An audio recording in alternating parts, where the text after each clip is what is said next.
In the documents that were put forth yesterday, Britney Taylor alleges that Brown assaulted her 3 different times. Britney Taylor is a former college classmate and a gymnast at Central Michigan University.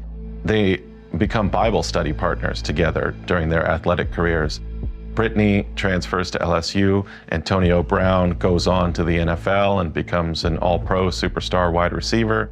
They keep up that friendship from a distance. She ends up being a gymnastics coach as well as a physical trainer. Antonio Brown allegedly rekindles the friendship and introduces a business partnership where he hires Britney Taylor to be a trainer to work on his lower extremities. And from there, the relationship is alleged to have turned sexual by Brown.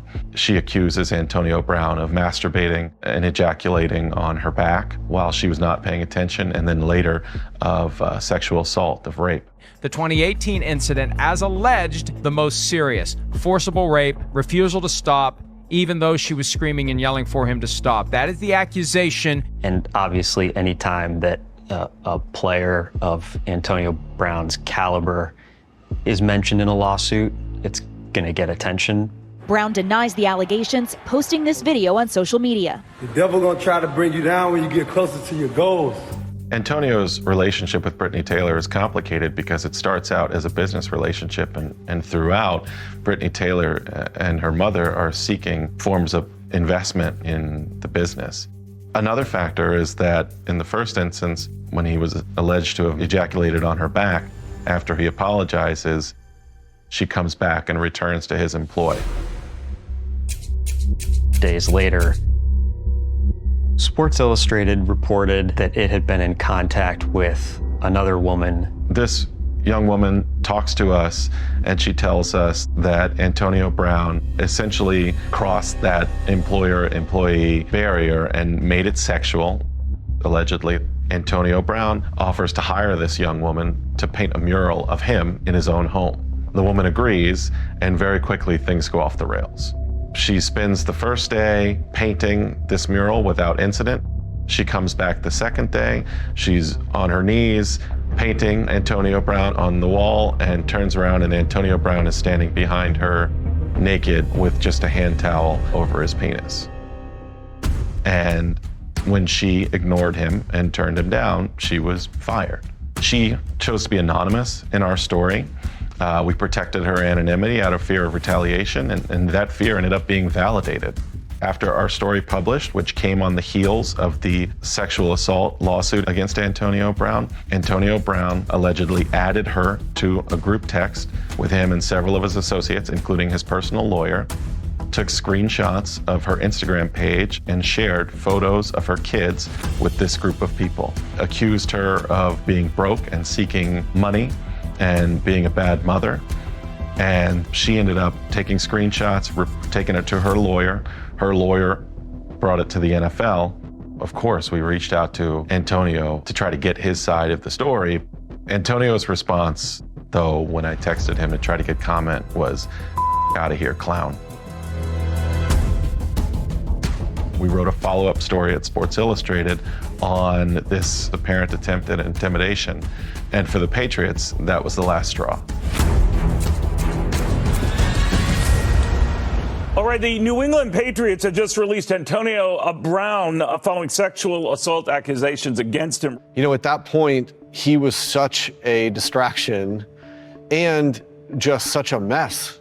I mean, everything about Antonio Brown has been almost like a Charlie Sheen-esque debacle. You have to really be a problem to be that talented and figure out a way to get off of 3 NFL teams in a span of 6 months. I think the Patriots would have kept him even beyond the sexual assault accusation, even beyond this new accusation of mistreating this woman in his employ. But once he texts her and this group of people with screenshots of her kid, I just thought, oh, well, he's done. He may not work in the NFL ever again. I think when Antonio Brown called out Ben Roethlisberger and Robert Kraft for their own transgressions. He had a series of tweets, as I mentioned, some of them that have since been deleted. He's implying that there's a double standard in how he has been treated versus how others who've been accused of sexual assault or misconduct have been treated. I had a lot of mixed feelings about it because here we have Brown out there being accused, but then he does have a point that those two got shoved under the rug, basically. The Kraft masseuse incident and then Ben Roethlisberger, most notably, two very documented incidents in 2008 and 2010. And then the NFL reducing his punishment from 6 games to 4 games for good behavior. Like, he literally got the same as Tom Brady did for Deflategate. When Ben Roethlisberger was accused of sexual assault, women were not really being believed. This is before Me Too. We did not recognize there was a widespread culture of powerful men victimizing women, raping women. That context did not yet exist. You add on top of that, this is a white Super Bowl winning, heroic quarterback for the Pittsburgh Steelers. And so that's absolutely going to get dealt with differently because of time, because of place, because of race, than a similar allegation against AB.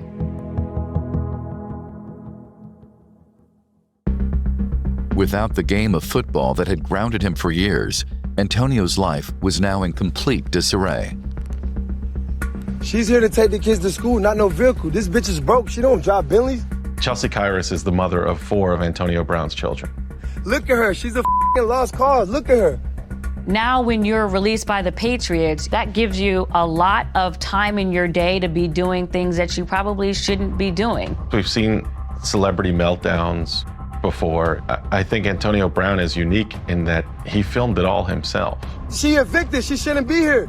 You guys should know that. He's filming himself screaming out on his front lawn with a bag of penis-shaped candy. It's very hard to relate with a lot of that. It's the bag of dicks. Hey, Charles, here go the bag of dicks. Fish head, fish head.